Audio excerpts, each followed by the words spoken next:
Hello everyone, welcome to Grow Academy. So guys, हमारे soil science module का ये lecture number 1 होने वाला है, जिसमें हम आज स्टार्ट कर रहे हैं फाइनली सॉइल साइंस को। का सिलेबस भी डिकोड करके बता दिया था, यहाँ पे मैंने डाल दिया, आप देख लेना।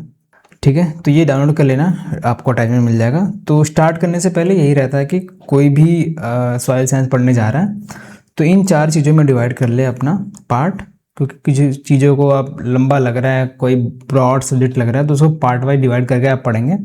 पहला टाइम हम देंगे रॉक्स एंड सॉइल फॉर्मेशन को, अलग अलग प्रोफाइल्स हम उसके बाद पढ़ेंगे, सॉइल प्रोफाइल। ठीक है, उसके बाद सॉइल स्ट्रक्चर, काफ़ी बड़ा टॉपिक है, इसमें हर एक चीज़ हम डिटेल में जाएंगे। उसके बाद साइड प्लस आपका प्लांट न्यूट्रिएंट वाला टॉपिक जो जाएगा, और आपका फर्टिलाइजर एंड मैन्योर्स। ठीक है, जितने भी बायो फर्टिलाइजर वगैरह हैं सब कुछ सीखेंगे हम।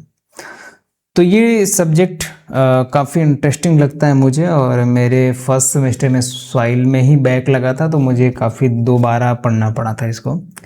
बहुत हल्के में ले लिया था मैंने, लेकिन इंटरेस्टिंग टॉपिक है, आपको मज़ा भी आने वाला है। ठीक है, तो सॉइल साइंस का जो पूरा पैडाउन का मास्टर नोट्स है मैंने ऐड कर दिया है। अगर आप एडवांस वाले बच्चे हैं, लाइक आप आगे रहना चाहते हैं, तो जो भी क्लास होगी उसके आगे का आप रिवाइज करके आ सकते हैं क्लास से। ठीक है, ये सब नोट्स ही मैंने इमेज लिया है, ऑलरेडी एडेड है। तो स्टार्ट करते हैं बहुत ही बेसिक से। सिंपल डेफिनेशन आपको पता होंगे। तो कोई भी आप चीज़ पढ़ें तो ट्राई करिए कि उसको आप खुद से ब्रेक डाउन करें, थोड़ा सा थिंकिंग वाली एबिलिटी लेकर आए अपने दिमाग में। ठीक है, रट्टा मारने से तो कुछ सब्जेक्ट हैं जैसे आपको रिलेटिव्स वगैरह याद करनी पड़ेंगी, कुछ ऐसे सब्जेक्ट हैं जिन्हें आप थोड़ा सा लॉजिकल वे में लेके चल सकते हैं, ताकि आपको लॉन्ग टर्म के लिए याद हो, ज़्यादा रटना ना पड़े। आप दिमाग है भाई, भूल तो जाता ही है। अगर आप एक अपने तरीके से याद करके रखेंगे तो चीज़ें आसान हो जाएंगी आपके लिए। तो जो सॉइल है, जो सॉइल साइंस है, तो सॉइल साइंस को डिफाइन करने से पहले उसके पहला जो टर्म है सॉइल, उसको हम समझते हैं सॉइल क्या होता है। तो सबको पता है कि लैटिन वर्ड से लिया गया है, सोलम से आता है ये सॉइल। लेकिन जो जो डेफिनेशन बताया गया, अलग अलग साइंटिस्ट ने अपने अपने राय रखे थे, बहुत पहले की बात है। अगर हम सिंपल जो फंडामेंटल डेफिनेशन है उसको पढ़ते हैं, तो बोला जाता है कि सॉइल एक डायनेमिक नेचुरल बॉडी है। कहाँ पे? अर्थ के सरफेस पे। ठीक है, जिस पे हम प्लांट को ग्रो करते हैं। अब इसमें बहुत सारे वर्ड हैं, जैसे आपका डायनेमिक है। डायनेमिक यानी कि वो चलायमान है, वो उसके पास कुछ ना कुछ एक्टिविटी होती है, वो मूवेबल है, उस टाइप का है। ठीक है, तो नेचुरल बॉडी है, तो इसमें कुछ भी मिलावट नहीं हो रही है, नेचुरली वो प्रोड्यूस हो रहा है। कैसे बन रहा है आगे हम फॉर्मेशन में पढ़ेंगे। तो डायनेमिक और स्टैटिक क्लियर हो गया। तो भाई स्टैटिक नहीं है ये कि एक बार बन गया तो वो बन ही गया। ठीक है, ये डायनेमिक है, इसकी बनने की प्रोसेस इनफाइनाइट है, वो बनती रहती है ऐसा।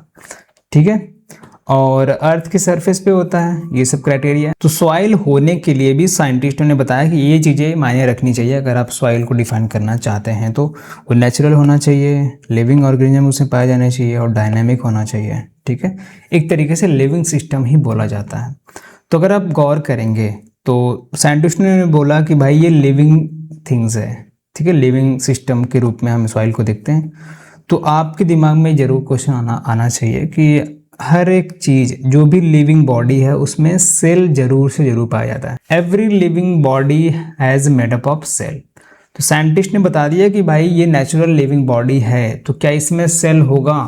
तो इसका आंसर है बिल्कुल नहीं। ठीक है, जब साइंटिस्ट बोलते हैं कि सॉइल एक नेचुरल लिविंग बॉडी है, तो उनका ये मतलब नहीं कि उसमें आपके सेल पाए जाते हैं, क्योंकि हमने सुना है कि भाई every living body has made up of cell. तो उनका ये मतलब नहीं कि सॉइल के अंदर भी सेल पाए जाते हैं। उनका कहने का मतलब है कि सॉइल एक लिविंग बॉडी की तरह बिहेव कर सकती है। जैसे कि हम बीमार होते हैं तो सॉइल भी बीमार हो सकती है। हमारे पास मेटाबॉलिज्म है, सॉइल के पास भी अपना एक मेटाबॉलिज्म है। हम जैसे वातावरण के साथ चेंज होते हैं, वो भी वातावरण के साथ चेंज हो सकती है। आपने डेड सॉइल सुना होगा, जैसे कि हम डेड हो जाते हैं तो हमारा अंतिम क्रियाक्रम हो जाता है, वैसे सॉइल डेड हो गई तो उसमें कुछ भी प्लांट वगैरह ग्रो नहीं होंगे, उसमें कुछ भी केमिकल एक्टिविटीज़ नहीं होंगी। ठीक है, इसलिए उसमें प्लांट वगैरह ग्रो नहीं करते, सारे न्यूट्रिएंट वगैरह मर जाते हैं। अभी के टाइम पे जो हम जैसे सिक की मैंने बात की कि सॉइल सिक हो सकती है, तो उसके अगर मेटाबॉलिज्म में गंदी गंदी चीज़ें डाली जाएंगी, ज़्यादा फर्टिलाइज़र जो आज के ज़माने में चल रहे हैं, अगर वो यूज करेंगे ज़्यादातर हम, तो उसका मेटाबॉलिज्म खराब हो जाएगा, वो डेड हो जाएगी।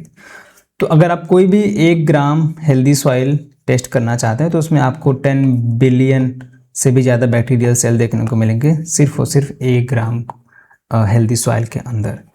तो ये फर्स्ट स्लाइड आपको क्लियर हो गई है। बहुत आसान तरीके से मैंने आपको बता दिया कि क्या सॉइल डेड है या फिर अलाइव है। तो जो साइंटिस्टों ने हमें डिफिनेशन दिया उसके हिसाब से हमने चीज़ों को समझ लिया। अब थोड़ा सा स्कोप ऑफ सॉइल साइंस पढ़ लेते हैं। अलग अलग सॉइल के ब्रांचेज हैं। हम देखते हैं कि भाई हम इसको इडोफिलॉजिकल और पैडोलॉजिकल तरीके से हम अप्रोच करते हैं। उसके पहले हम सॉइल साइंस का स्कोप समझ लेते हैं।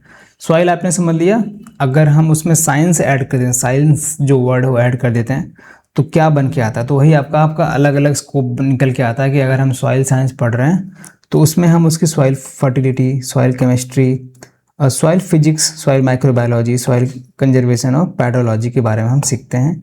ये होता है आपका सॉइल साइंस टोटल। तो अगर कोई पूछे कि what is the scope of soil science, तो हम आप बता सकते हैं ये सारी चीज़ें हैं जिसमें हम इस लेवल तक हम चीज़ों को लेके जा सकते हैं सॉइल के स्टडी करते हुए। तो हम बारी बारी से हम इन टर्म्स को समझते हैं, उसके बाद हम थोड़ा सा इसके कैसे हम डिफाइन करते हैं इन दो तरीकों में सॉइल को, उसके बारे में हम सीखेंगे। सॉइल फर्टिलिटी यहाँ पे आपको हेडिंग डालना है। सॉइल फर्टिलिटी क्या होती है, जस्ट ए सेकेंड, ठीक है। सॉइल फर्टिलिटी होपफुली आपको नज़र में आ रहा होगा, हाँ दिख रहा है। तो जो सॉइल फर्टिलिटी का टर्म है, सिंपल तरीके से आपको याद रखना है कि किसी भी सॉइल की फर्टिलिटी उसकी कैपेसिटी दर्शाती है। आप कैसे डिफाइन करेंगे कि सॉइल फर्टाइल है, अच्छी फर्टाइल सॉइल है या फिर बुरी, या फिर उसमें वो फर्टाइल सॉइल नहीं है। तो उसकी एक कैपेसिटी होती है कि वो कितना बैलेंस मात्रा में क्या वो प्लांट को न्यूट्रिएंट प्रोवाइड कर पा रहे कि नहीं कर पा रही है, ठीक है। तो ये नहीं है कि बस वो सॉइल को प्लांट को न्यूट्रिएंट ही दे पा रही है, क्या वो बैलेंस मात्रा में दे पा रही कि नहीं पा रही। तो उसी को बोलते हैं फर्टिलिटी, सॉइल की फर्टिलिटी, एक capacity of soil that provide the plant the nutrient, essential nutrient to the plant in balanced manner। तो एक तरीके से आप डेफिनेशन ले देते हैं, the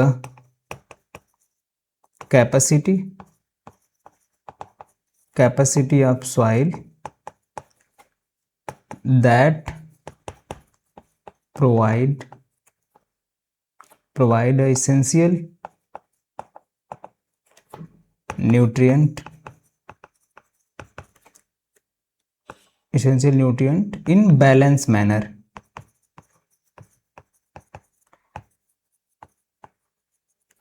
to the plant growth।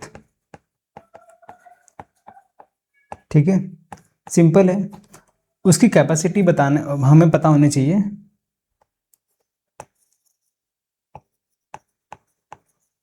ठीक है, किसी भी सॉइल की फर्टिलिटी डिफाइन करने के लिए ये हमें पता होना चाहिए कि भाई जितने भी इसेंशियल न्यूट्रिएंट हैं वो बैलेंस मैनर में क्या सॉइल प्लांट को दे पा रहा है कि नहीं दे पा रहा। तो यही कैपेसिटी डिफाइन करती है सॉइल की फर्टिलिटी।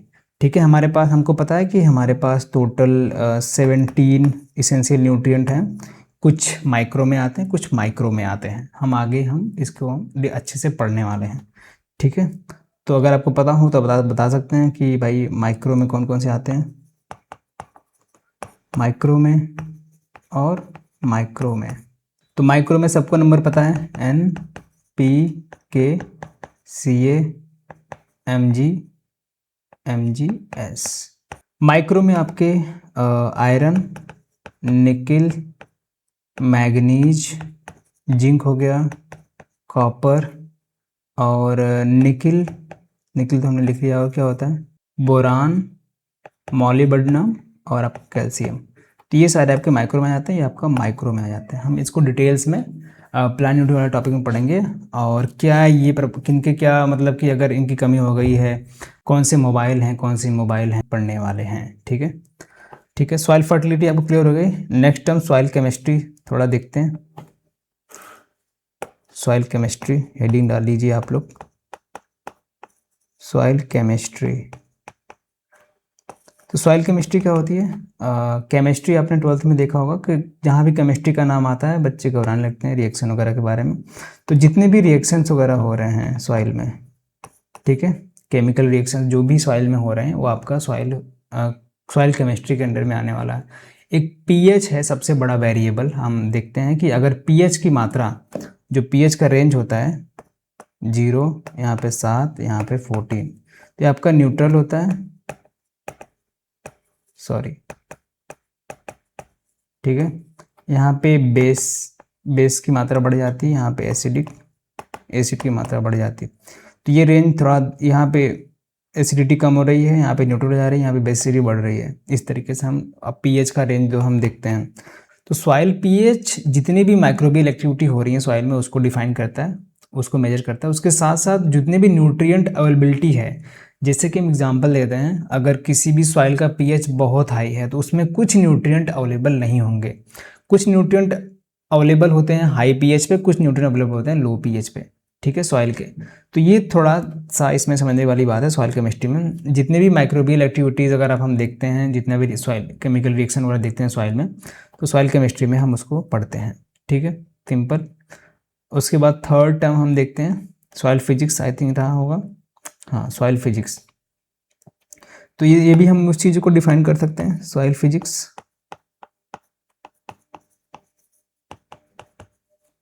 ठीक है। तो सॉइल फिजिक्स को डिफाइन करने के लिए सिंपल चीज याद रख सकते हैं कि जितनी भी फिजिकल प्रॉपर्टीज हैं सॉइल की, कौन कौन सी, सॉइल का टेम्परेचर, सॉइल का एयर, इस फिजिकल प्रॉपर्टीज में आता है। सबसे मेन चीज आपका सॉइल टेक्सचर, उसका टेक्सचर कैसा है, वो बहुत ज़्यादा महीन है कि हार्ड है, उसका स्ट्रक्चर कैसा है, स्ट्रक्चर वगैरह हम पढ़ेंगे, अलग अलग स्ट्रक्चर हैं सॉइल के, वो भी देखेंगे। तो ये सारी फिजिकल प्रॉपर्टीज़ में आती हैं।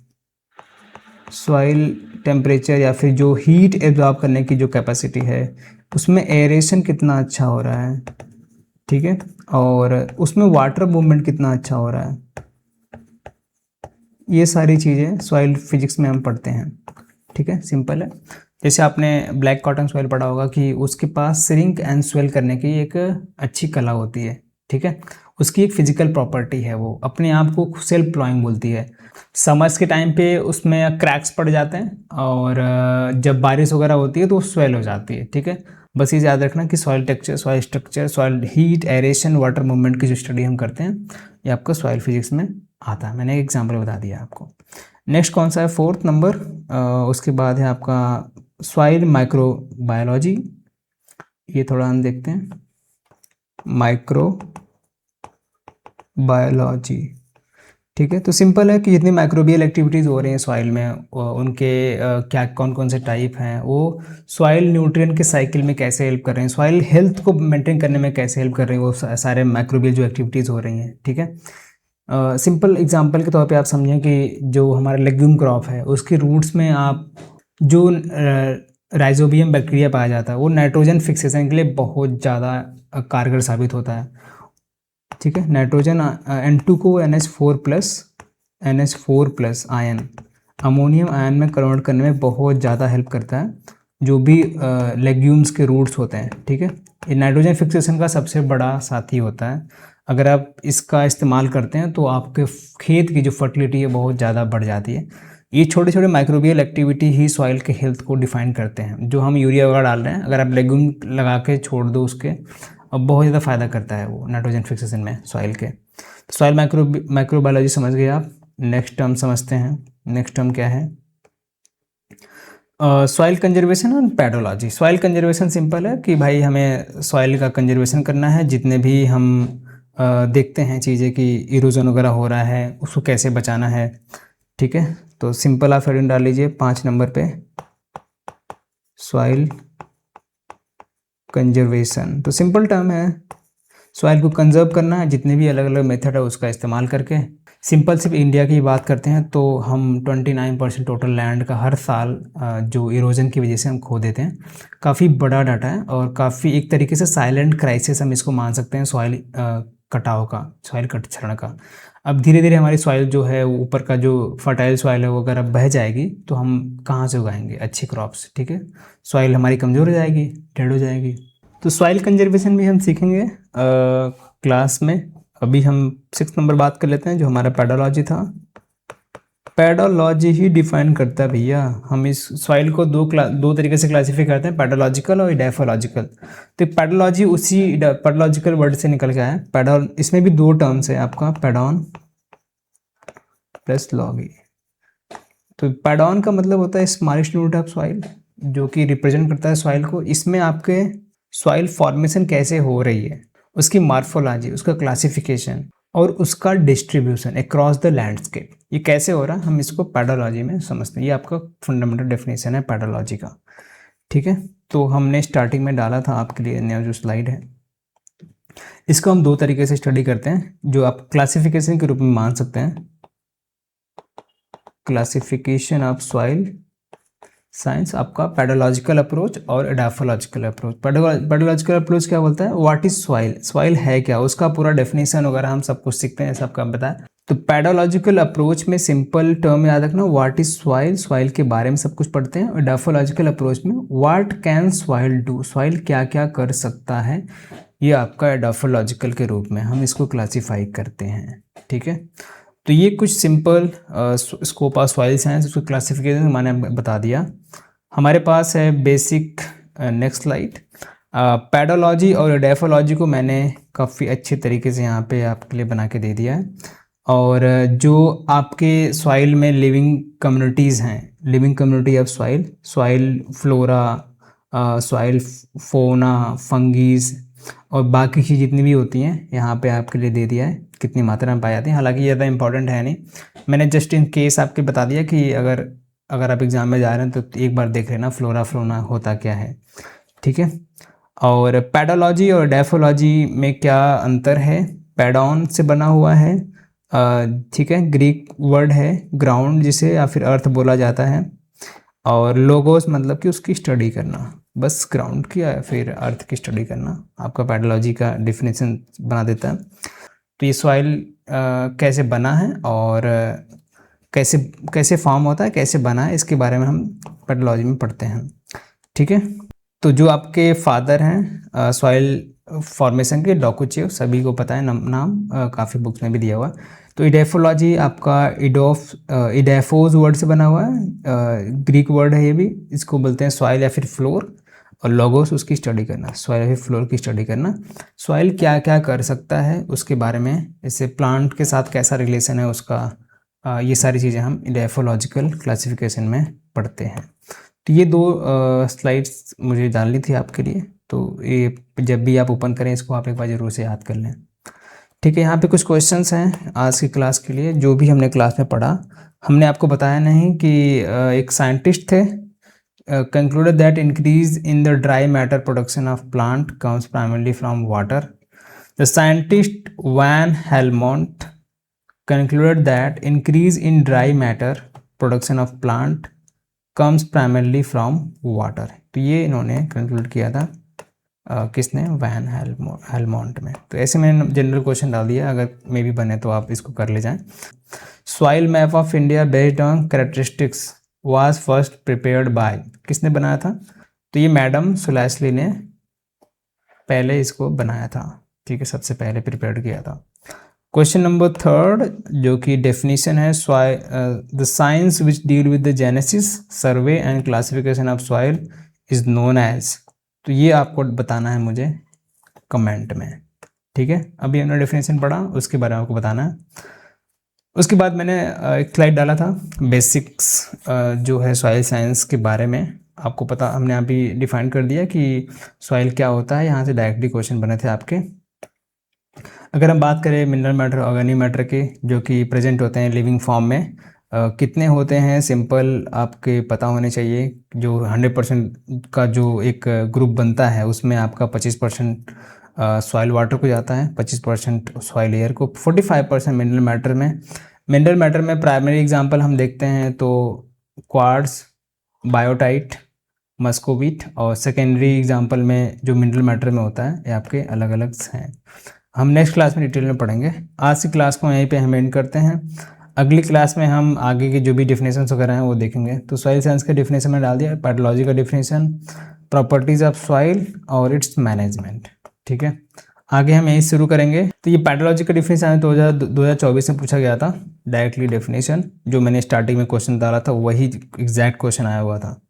ठीक है, तो आगे हम इसके बाद से ही शुरू करने वाले हैं। नेक्स्ट क्लास में सॉइल फार्मिंग फैक्टर वगैरह पढ़ेंगे और सॉइल का अर्थ क्रस्ट के बारे में सीखेंगे, अलग अलग उनका टेम्परेचर, उसके साथ साथ इन्वायरमेंट में क्या क्या चीज़ें पाई जाती हैं उसके बारे में हम जानेंगे। ठीक है, तो आज की क्लास को हम यहीं पे एंड करते हैं। छोटा क्लास मैंने आपके लिए बना के दे दिया।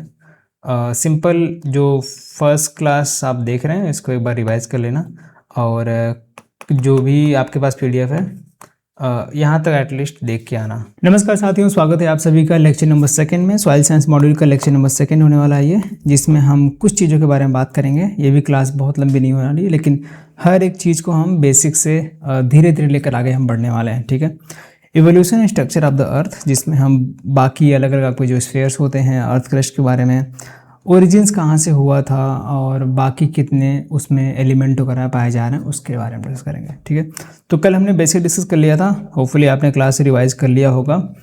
तो ये PPT के थ्रू आप क्लास रिवीजन कर सकते हैं। उसके साथ साथ जो हमने PDF डाला हुआ है पैडाउन नोट्स का, उससे क्लास रिवीजन करिए आप लोग। उसमें क्या है कि डेफिनेशन बुक्स के हैं और डाटा भी ज़्यादा उसमें दिया हुआ है, तो आपका रिवीजन अच्छा खासा उसमें हो जाएगा। ठीक है, लास्ट में हम आपका फुल रिवीजन कराएंगे, लेकिन अपने से आप शॉर्ट नोट बनाते रहिए। तो क्वेश्चन यहाँ से आ चुका था, तो इस स्लाइड पे हमने एंड किया था अपना लास्ट लेक्चर। तो सॉइल साइंस हमने कल देखा कि जो आपका natural resources, study of soil as a natural resources on the earth surface, ये सारे डेफिनेशन हमने पढ़ लिए थे। पैथोलॉजी को ऐसे डिफाइन करते हैं, सॉइल जेनेसिस, क्लासिफिकेशन, मैपिंग के बारे में जिसमें बात होती है आपका पैथोलॉजी कहलाता है। ठीक है, सॉइल प्रॉपर्टीज और the management of the property for the crops production, तो ये आ रहे सॉइल साइंस के अंदर में सारे प्रॉपर्टीज हम देख रहे थे, फिजिकल प्रॉपर्टीज, केमिकल, बायोलॉजिकल और फर्टिलिटी के बारे में। हर एक टर्म्स को हमने बारी बारी से डिफाइन किया था। अब ये हम क्लास स्टार्ट करते हैं, लेक्चर नंबर 2। आप लोग इत्मीनान से बैठिए और आराम से सारी क्लास को आप देखिए। ठीक है, और क्लास के PPT में अटैचमेंट में दे दूंगा, आराम से आप उसको भी रिवाइज कर सकते हैं। थोड़ा सा हम देख लेते हैं भाई ओरिजिन ऑफ अर्थ। अगर हम मिट्टी पे हमारी धरती पे हमारे पास सॉइल है, तो सबसे पहले वो आई कहाँ से उसके बारे में जान लेते हैं। तो जो हिस्ट्री है हमारी अर्थ फॉर्मेशन की, आपको भी पता होगा, बहुत सारे टाइम से आप कहानी वगैरह सुनते हुए आ रहे हैं कि भाई जो आकाशगंगा है वहाँ पे बहुत बड़ा ब्लास्ट हुआ था। ठीक है, तब जाके हमारे सारे प्लैनेट, सोलर सिस्टम बना, प्लैनेट वगैरह बने। तो पृथ्वी भी उसमें से एक जलता हुआ गोला ही था, जब ब्लास्ट हुआ उसमें से एक टुकड़ा ही था। बाकी धीरे धीरे उसकी टेम्परेचर मतलब हज़ारों करोड़ों डिग्री सेल्सियस थी उस टाइम पे। ठीक है, तो जितने भी जो हमारे अभी धरती पे वाटर है, सॉइल है, ये सब, तो उस टाइम पे क्या था कि जो गैसेस होते थे, तो अगर इतना ज़्यादा हीट है कोई भी चीज़, उसमें कुछ भी चीज़ एग्जिस्ट करने के नामो निशान नहीं होने वाला है। ठीक है, तो सॉइल के जो गोला था हमारा ये पृथ्वी, उसके बाहर जो नाइट्रोजन और हीलियम गैसेस थे वो सब बाहर थे उसके। ठीक है, और इतना गर्म होने के कारण वो पास नहीं आ रहे थे, ग्रेविटी भी उन पर कोई इफेक्ट नहीं डाल रही थी। तो धीरे धीरे जब थोड़ा सा माहौल बाहर का ठंडा हुआ तो वो पास आए, हीलियम और हाइड्रोजन दोनों साथ में आए, और मिलियंस ऑफ ईयर तक बारिश होना शुरू हुई। धरती पे उस समय सिर्फ और सिर्फ ज्वालामुखी फटते रहते थे, उधर कोई भी जीवन वगैरह कुछ नहीं था। जब ये दोनों गैसेस इतने ज़्यादा मात्रा में थे बाहर पृथ्वी के, जब वो धरती पे आए, ये दोनों मिक्स हुए, हीलियम और हाइड्रोजन, तब जाके इतनी मिलियंस ऑफ ईयर तक बारिश हुई। जब वो पानी अगर धरती पे आया तो धीरे धीरे फिर वेपराइज हुआ, क्लाउड बना, फिर से बारिश हुआ। तो ये एक प्रक्रिया बहुत लंबे समय तक चलती रही। ठीक है, तब जाके धीरे धीरे पृथ्वी हमारी ठंडी हुई। ठीक है, तो उसके बाद जो बाकी प्लैनेट का वो हुआ, और ग्रेविटेशनल फोर्स की वजह से हमारा पूरा सोलर सिस्टम अभी चल रहा है, सूरज के आजू बाजू हम चक्कर लगा रहे हैं। तो अभी भी हम सूरज के साथ जितने भी प्लैनेट हैं वो सब लोग एक स्फेरिकल शेप में हम मूव कर रहे हैं पूरे अपने मिल्की वे गैलेक्सी में। ठीक है, तो ये सारे सिस्टम हल्का सा मुझे समझाना था कि कैसे ओरिजिन हुआ था, सबको इसकी स्टोरी पता है। अब जो हमारा अर्थ फॉर्म हुआ उसमें हमने मेजर 3 स्टेजेस देखे। कॉलेज कक्षा 9 से हम पढ़ते हुए आ रहे हैं। हमारे जो अलग अलग matter of states of matter को 3 भागों में डिवाइड किया गया है, आपका सॉलिड, लिक्विड और गैस के रूप में। अगर आप अर्थ को आप ऑब्जर्व करते हैं तो क्या ही है, आपका एटमॉस्फेयर है, उसमें मेन चीज़ है लैंड है, आपका वाटर है। ये 3 चीज़ों में आपको डिवाइड किया गया है पूरे अर्थ को। ठीक है। मेजर पोर्शन क्या है, यहाँ पे 1/3 ऑफ वाटर है, उसके बाद बचा हुआ कच्चा लैंड है, उसके बाद आपका जो वायुमंडल बनता है। हालांकि इसमें 3 स्टेज ऑफ मैटर बोले गए, लेकिन हमने 5 पढ़े हुए हैं। एक सब्लिमेशन होता है, 4th और 5th मुझे याद नहीं है। 5 स्टेट ऑफ मैटर होते हैं अगर आप जनरली, अगर आप डीप में उसको पढ़ते हैं तो सॉलिड में जितना भी है आपका, मैंने पृथ्वी का इसमें इमेज नहीं जा रहा था, आपको दिखता, तो जितना भी आपका सॉलिड पोर्शन है, जितने भी आपके लैंड हैं, ठीक है, जितना भी आपका रॉक्स मिनरल्स वगैरह आपको मिल रहा है, वो सारा का सारा आपका लिथोस्फीयर में आता है। सॉलिड वाला पोर्शन, सॉलिड सरफेस, ठीक है, जिसमें आपका oceans, basins, plains, plateau, mountains, valley, sand dunes, जितने भी लावाज वगैरह निकल रहे हैं, वो सब आपका लिथोस्फीयर पे मिलते हैं, ठीक है।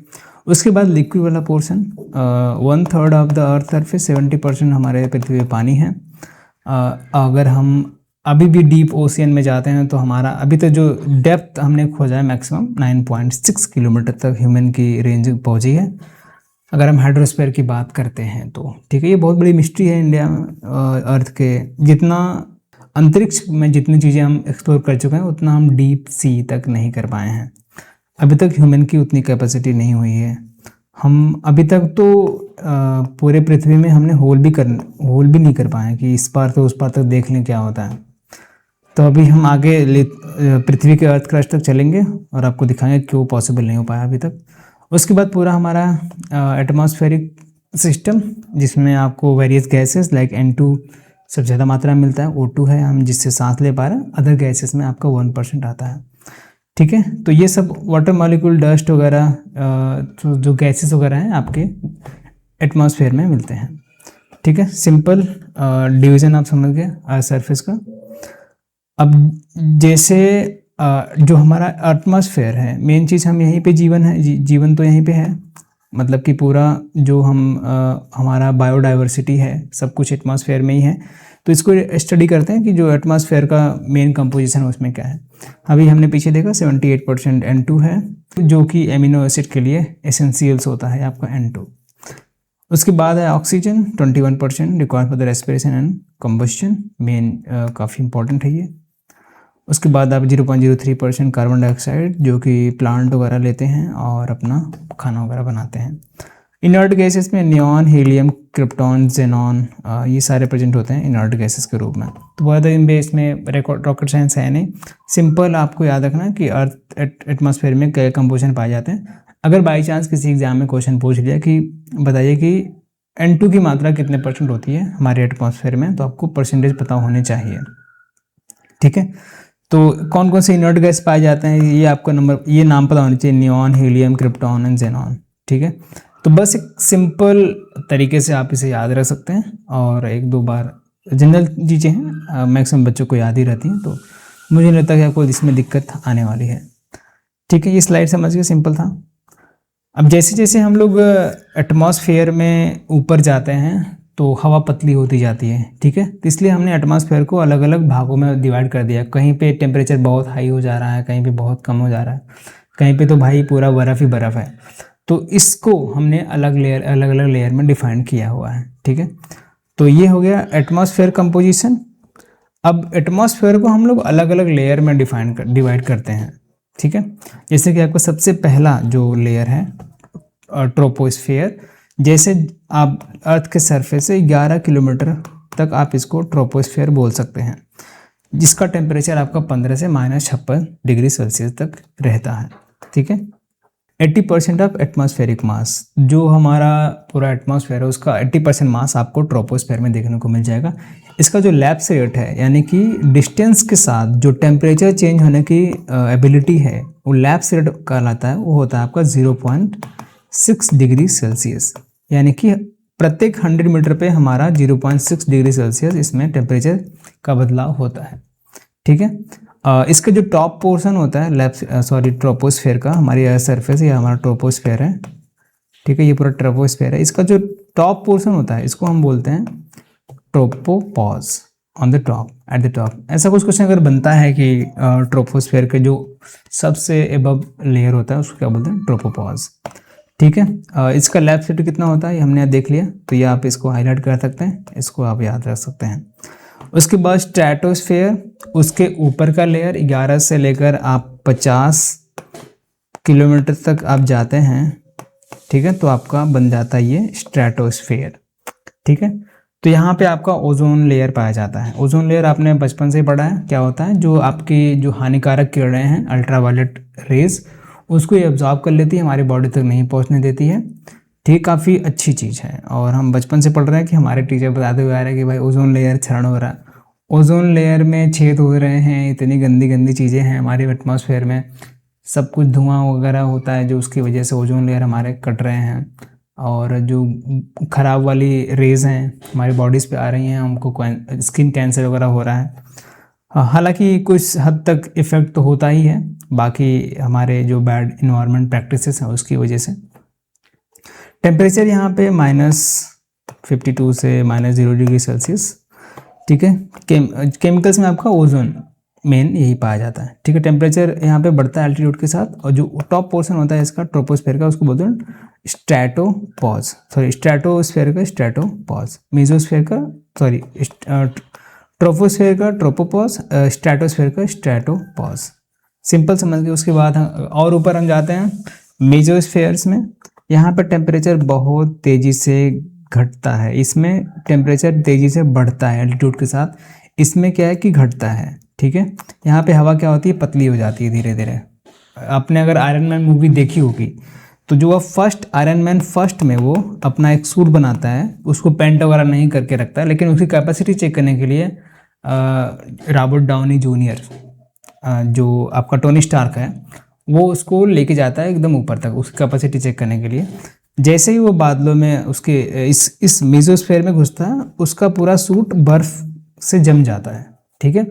उसका बाकी सिस्टम काम करना बंद कर देता है, पारा सिस्टम क्लोज, जार्विस वगैरह कुछ बोल ही नहीं पाते, तो पूरा सिस्टम खराब, और अपने आप फाल कर देता है वहाँ से, मतलब नीचे गिर जाता है, ठीक है, बिना किसी सपोर्ट के। नीचे आने के बाद वो बाकी अपने काबू में आ जाता है, लेकिन मेसोस्फेयर तक वो पहुँचते पहुँचते उसका जो सूट था उसने जवाब दे दिया था।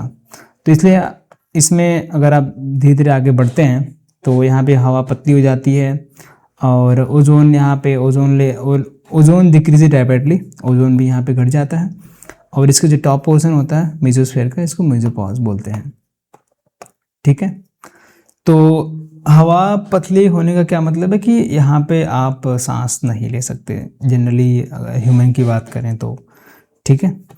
उसके बाद थर्मोस्फेयर, सबसे हॉट रीजन, टेम्परेचर -92 से 1200 डिग्री सेल्सियस पहुँच जाता है। यहाँ पे केमिकल्स O2O NO, टेम्परेचर यहाँ पे बढ़ना शुरू होता है। यहाँ पे आपने देखा टेम्परेचर बढ़ता है, फिर यहाँ पे टेम्परेचर घटता है, और यहाँ फिर से बढ़ना शुरू हो जाता है, यहाँ पे बढ़ते बढ़ते बहुत हाई पहुँच जाता है, ठीक है।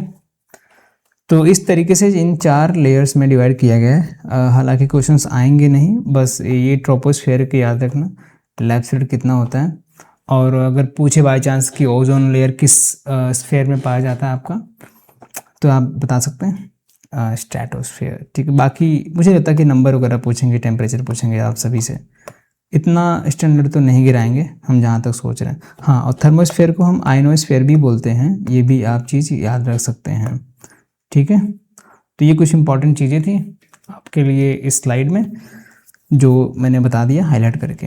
आगे बढ़ें। उसके बाद है आपका हाइड्रोस्फेयर, जितना पानी वाला क्षेत्र है, जिसमें मैंने बात की 170%, लगभग 1/3 हमारे पृथ्वी का पानी पूरा हाइड्रोस्फीयर से, मतलब पानी से ढका हुआ है। 70% सरफेस जो है वाटर से कवर्ड है। एवरेज डेप्थ जो हम ओशियन की देखते हैं 4 किलोमीटर है, और 9.6 किलोमीटर तक हमने इसको डेप्थ तक हम जा चुके हैं मैक्सिमम, ठीक है। और मिनरल मैटर लगभग 3.5% इसमें पाया था सी वाटर में। तो यहाँ पे कुछ मिनरल कंपोजिशन है सी वाटर का, हालांकि आपको याद रखने की जरूरत नहीं, हाईएस्ट याद रखना कितना। अगर पूछे कि सी वाटर में हाईएस्ट मिनरल कौन सा पाया था, मिनरल कंपोजिशन आपका NaCl, मतलब कि साल्ट, नमकीन पानी है, पूरा का पूरा खारा पानी है हमारे ओशियन का। तो बस ये याद रखना, और कुछ कितना परसेंट है बाकी याद करने की ज़रूरत नहीं है। इसमें कुछ सी वाटर के फैक्ट दिए गए हैं। जो भी हाइट वगैरह हम नापते हैं हम सी लेवल से ही नापते हैं। जो भी माउंट एवरेस्ट की हाइट है, बाकी जितने भी माउंटेन्स हमारे इंडिया में, उन सभी की हाइट हम सी लेवल से मापते हैं। ठीक है, सिंपल की पॉइंट्स हैं। हाइड्रोस्फीयर कवर 70%, एवरेज डेप्थ है आपका सी का 4 किलोमीटर, मैक्सिमम इतना है, और ये मिलीमीटर है। NaCl हाईएस्ट पाया जाता है। इससे तो कुछ खास है नहीं इस स्लाइड में। लिथोस्फीयर और इंटीरियर ऑफ अर्थ की बात करते हैं दोस्तों, तो सबसे पहला जो अर्थ क्रस्ट है हमारा लिथोस्फीयर, यानी कि आपका जितना भी आपका सॉलिड पार्ट है अर्थ का, अगर हम उसको देखते हैं तो उसमें भी अलग अलग लेयर्स हैं। हमने अभी ऊपर की बात कर ली, अब नीचे जाएंगे धीरे धीरे। तो अर्थ क्रस्ट 5 से 56 किलोमीटर तक हमारी जो मोटी चत्ती, जो मोटी चमड़ी हमारी है अर्थ की, यहाँ तक हमारा अर्थ क्रस्ट है। जितने भी आपके ये रॉक्स वगैरह ज़्यादा कंसिस्ट करती है, डेंसिटी आपकी ये रहती है। ठीक है, तो अर्थ क्रस्ट सिंपल रेंज याद रखेंगे। उसके बाद है मेंटल, मैंने यहाँ पे इमेज डाला हुआ है, आप इससे समझ सकते हैं थोड़ा सा आसानी से। ये हमारा अर्थ है, अर्थ सरफेस, अर्थ क्रस्ट, या थिक रॉक्स की लेयर आपको पाई जाती है। उसके बाद है आपका मेंटल, आपको मैक्सिमम यहाँ पे मेटल्स और सिलिकेट्स के मिक्स मेटल और सिलिकेट्स देखने को मिलेंगे। उसके बाद है इनर कोर, सॉलिड आयरन और निकल के अलॉय मिलेंगे, और जो आउटर कोर होता है वहाँ पे आपको निकल और आयरन के मेटल्स आपको देखने को मिलेंगे। ठीक है, तो ये है आपका हाइड्रोस्फीयर, पानी भी मैंने यहाँ पे दिखा दिया। और ये आपका जो लिथोस्फीयर है, मिट्टी वाला पार्ट, जहाँ पे हम लोग सरफेस पे रह रहे हैं, सॉलिड वाला पार्ट। ठीक है, तो ये आपका लिथोस्फीयर सिंपल है। बाकी इसमें अगर क्वेश्चन बनता है तो बस यही पूछेंगे कि भाई इनर कोर पे आपको कौन कौन से मेटल पाए जाते हैं, तो आपको सॉलिड आयरन और निकल अलॉय के मिक्सचर्स आपको देखने को मिलते हैं। अर्थ क्रस्ट के रेंज वगैरह कभी नहीं पूछते और पूछेंगे भी नहीं, मुझे लगता है इतना। ठीक है, तो ये आप याद रख सकते हैं इसको यहाँ पे। उसके बाद अर्थ क्रस्ट का थोड़ा सा कंपोजिशन देख लेते हैं, क्योंकि अर्थ क्रस्ट पे ही हमारा पूरा जीवन है, वहीं पे हम लोग पूरा प्लांट वगैरह उगा रहे हैं। ठीक है, खेती वगैरह वहीं पे हो रही है। तो 98.6% of the earth crust 8 element से मिलकर बना हुआ है। पहला है ऑक्सीजन, नॉन मेटल है ये, जिस पे हम हवा वगैरह, मतलब कि मिट्टी में थोड़ी ऑक्सीजन वगैरह मात्रा मिल जाती है तो प्लांट वगैरह ग्रो हो जाते हैं अच्छी तरीके से। ठीक है, उसके बाद सिलिकॉन नॉन मेटल है 27%, एल्यूमिनियम मेटल है आपका 8%। ठीक है, आयरन मेटल है 5%, कैल्शियम मेटल है 4%, और इसमें आपका सोडियम और कैल्शियम मेटल में आता है 3%, और मैग्नीशियम। इसमें I think gold plus silver का मात्रा नहीं दिखा रहा है, वो भी बहुत ही कम मात्रा में, इसलिए तो उनको वो लोग प्राइसलेस हैं। सिलिकॉन उतना महंगा नहीं है, एल्युमिनियम उतना भी महंगा नहीं है जितना महंगा हमारा गोल्ड और सिल्वर आता है। वो भी अर्थ में ही मिलते हैं, लेकिन इतनी ज़्यादा मात्रा में नहीं मिलते हैं कि कहीं भी खुदाई करवाओ और गोल्ड वगैरह मिल जाते हैं। उसके लिए अलग से गवर्नमेंट माइनिंग कराती है। ठीक है, गोल्ड माइनिंग, सिल्वर माइनिंग वगैरह होती है, तब जाके हमें थोड़ी मात्रा में गोल्ड और सिल्वर देखने को मिलता है। ठीक है, तो इस तरीके से आप इस चीज़ को याद रख सकते हैं। बाकी कुछ खास नहीं है यहाँ पे कंपोजिशन ऑफ अर्थ में। परसेंटेज आप याद रख सकते हैं। ठीक है, 8 कौन कौन से 8 मेटल्स हैं और कितनी परसेंटेज में पाया जा रहा है उनको। ठीक है, समझ गए। उसके बाद सोलर सिस्टम प्लैनेट के बारे में थोड़ी जानकारी है। कितना डिस्टेंस है उनका सन से, रेडियस कितना है किलोमीटर में, और रिवॉल्यूशन कितना करते हैं, रोटेशन पर पीरियड कितना है उनका। हालांकि किसी भी प्लैनेट को याद करने की जरूरत है नहीं, आप कक्षा 8-9 में नहीं है, क्वेश्चन यहाँ से कभी आते नहीं, बस मैंने डाल दिया है। अर्थ का, अपने प्यारे अर्थ का याद रखना कितना रहता है, बाकी किसी प्लैनेट की याद करने की ज़रूरत नहीं है। ठीक है, उसके बाद यहाँ पे क्विक रीजन टेबल में डाल दिया, सारे जो डाटा हमने पढ़ाए हैं उन्हीं को मेन चीज़ें हाईलाइट करके यहाँ पे मैंने ऐड कर दी है। ठीक है, अब मेरे पास यहाँ पे कुछ क्वेश्चन है, उसको देख लेते हैं। तो हम धीरे धीरे ही आगे बढ़ रहे हैं। सिंपल कुछ स्लाइड थी मेरे पास, मैंने आपके लिए समझा दिया। नेक्स्ट चैप्टर हमारे पास कौन सा होने वाला है, रॉक फार्मिंग, हाँ मिनरल्स, ये काफ़ी इंपॉर्टेंट है। नेक्स्ट क्लास मैं सोचा था कि अलग से उसको कराऊँ, इसमें मिक्स ना करूँ, इसलिए मैंने छोटा ही रखा है इसको। ठीक है, क्वेश्चन नंबर 1 का आंसर कीजिए। Envelope of the air covering the hydrosphere and lithosphere क्या होता है, इसको बोलते हैं एटमॉस्फेयर। हमने देखा ना अभी, एटमॉस्फेयर में आपका लिथो वाला पार्ट, जो मिट्टी वाला पार्ट इसमें, तो ये जो ये वाला और ये वाला दोनों मिला के आपका एटीएम, एटमॉस्फेयर वाला, ये एटमॉस्फेयर में ही आ जाते हैं पूरे, वाटर और जो सॉलिड वाला पार्ट है। ठीक है, तो आपका एटमॉस्फेयर आंसर हो जाएगा। यहाँ पे एग्जांपल्स भी मैंने ऐड कर दिए हैं। The percent of nitrogen in the atmosphere 78% ज़्यादा ही पाया जाता है यहाँ पे। The lower most region of the atmosphere, सबसे पहले कौन सा, इसको ट्रिक की तरह याद रख सकते हैं। मैंने यहाँ पे लिखा भी था शायद, TSMT TSMT TSMT, ठीक है। लोवेस्ट में आपका ट्रोपोस्फेयर, स्ट्रेटोस्फेयर, मीजोस्फेयर और आपका थर्मोस्फेयर, ठीक है। TSMT TSMT TSMT, तो ये हो गया आपका सबसे लोवेस्ट TSMT, लोवेस्ट में TSMT, इस तरीके से याद रखते हैं, लोवेस्ट उसके ऊपर उसके ऊपर उसके ऊपर, ठीक है। ये आपका ट्रोपोस्फेयर, स्ट्रेटो, मीजो और थर्मो। सिंपल, लोअर मोस्ट समझ गए, अपर आप लोअर और अपर याद रखना, बाकी किसी की जरूरत नहीं है। एल्टीट्यूड आप पता है आपको, 80% एटमॉस्फेरिक मास यहीं पे कंटेन होता है। Dash is differentiating region of troposphere and stratosphere. हाँ, ऐसे क्वेश्चन बन सकते हैं। जो अपर मोस्ट लेयर मैंने आपको बताया था ट्रोपोस्फेयर का, डिफ्रेंशिएटिंग बोल रहा है, जो पहला वर्ड होगा या कि अगर इससे डिफ्रेंशिएट पूछेगा तो इसका सबसे अपर मोस्ट लेयर, इस तरीके से आप याद रख सकते हैं।